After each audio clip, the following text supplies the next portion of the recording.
What is the ray of hope without the will to go?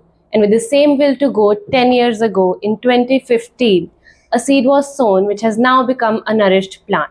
So, Delhi Public School Ferozepur, on its decennial anniversary, marks its new beginnings with Manthan, a podcast where words become voices and voices become stories, with your own very hosts Japneet Kaur and Rajnandani Singh. And today we have a very honored guest joining us, the Deputy Commissioner of Faridkot, Srimati Punamdeep Kaur. Thank you.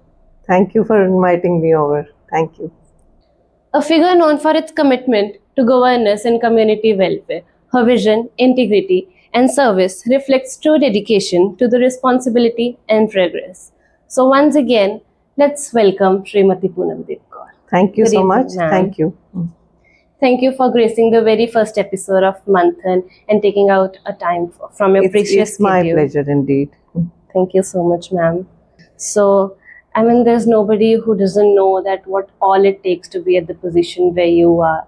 There's so many students who aspire to become deputy commissioners in their life. But what actually is it like beyond the dreams? Being the Deputy Commissioner, it's a very responsible position. You act as a coordinator between different departments. You head the district and there are different departments in the district. You coordinate between them. All kinds of development works, they come under you. You have to supervise them. Then you have to visualize that what are the problems that are being faced by the citizens. So everything comes under the purview of the Deputy Commissioner. Any other department can say that it is not in my scope, but Deputy Commissioner cannot. So that is what is the responsibility of a Deputy Commissioner. So it all comes with huge recognition as well as responsibility. Yes. So my next question will be, since Punjab right now is going through a crisis and lots of NGOs and governmental organizations as well have stood up for the state selflessly. So how the youth like us can serve the state selflessly for its betterment? See, first of all, I would thank all the NGOs and also the government dignitaries and the district administrations where the districts are affected, who are working so hard day and night for their people. And for the students, like you've asked, for the young people, everybody can contribute in some way or the other.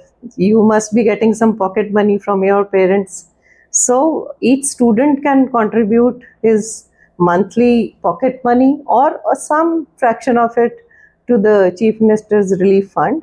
That fund, I would explain that it is used for the relief and rehabilitation of all those people who are affected now in the floods.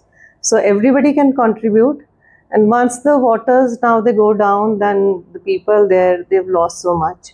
They would need clothes also, they would need winter clothes. So you as a student or from your school side also, you can make an appeal to everybody and we can all collect things for them and have it sent to them. So ma'am, you were just talking about the Chief Minister's Relief Fund. If you could please elaborate it us for the students. So the Chief Minister's Relief Fund, it is used, for helping people for their medical reasons also, and somebody who meets any accident, and for any kind of natural calamities like we are in now, like so many districts are facing the floods. So that kind of exigencies this relief fund is used for. And the account details of this Chief Minister Relief Fund are available with all the deputy commissioners, and they have put them all in the social media as well.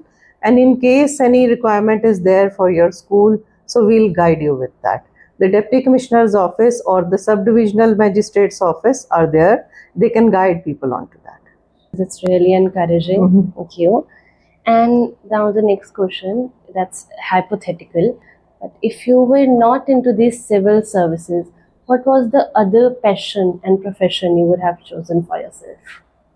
See, now I feel I would have been a good architect.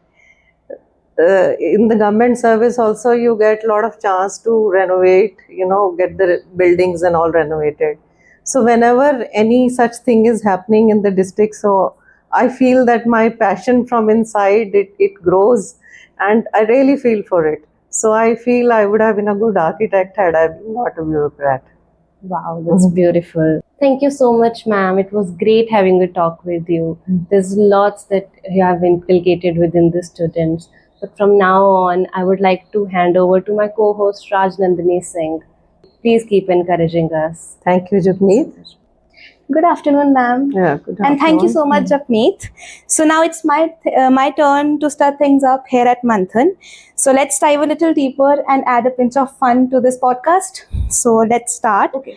Ma'am, my first question to you is that your role comes with a lot of pressure and responsibilities.